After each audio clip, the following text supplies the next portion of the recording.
Hurricane Ian recovery is certainly underway in Florida. The death toll now stands at 135, with medical examiners struggling to account for any remaining victims. Meanwhile, Floridians evacuated from their homes in Fort Myers 10 days ago are beginning to return and see that devastation firsthand.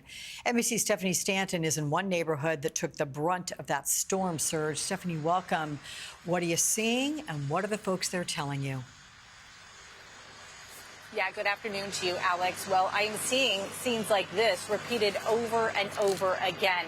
I am here in Fort Myers, as you said. We're just a few miles from the Sanibel Causeway, and this is the Whisper Woods townhomes. This neighborhood is surrounded by water on all sides, and as you said, it took the brunt of the storm surge at the height of the hurricane. Take a look, just to give you some perspective. If you see this mark, this is the water line. Residents here say that the water came up 5 feet, even higher in some areas, and it essentially decimated the first floor of this entire townhome. Now, I want you to take a look at this terrifying video that was provided to us by one of the neighbors here, Deborah McGinty. She lives in these townhomes, and she took this video because she was forced to ride out the storm. She says she came back home to retrieve a cat, and when she tried to leave again, the water was just too high. So she retreated to her second floor, and then she described those harrowing moments as she watched that water continue to rise on her first floor townhouse.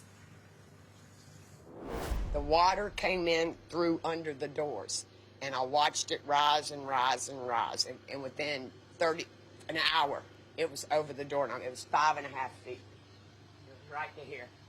So when I realized when I was upstairs, I had no food and water upstairs.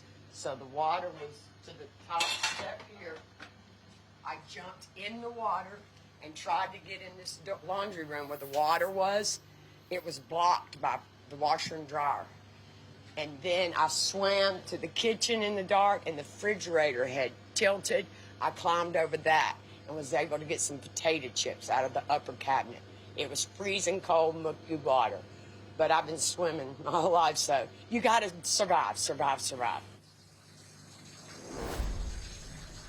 It is indeed a harrowing tale.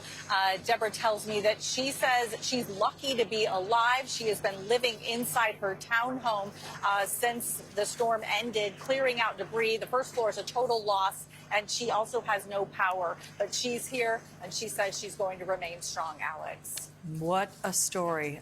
Show and tell as well. Thank you so much, Stephanie Stanton.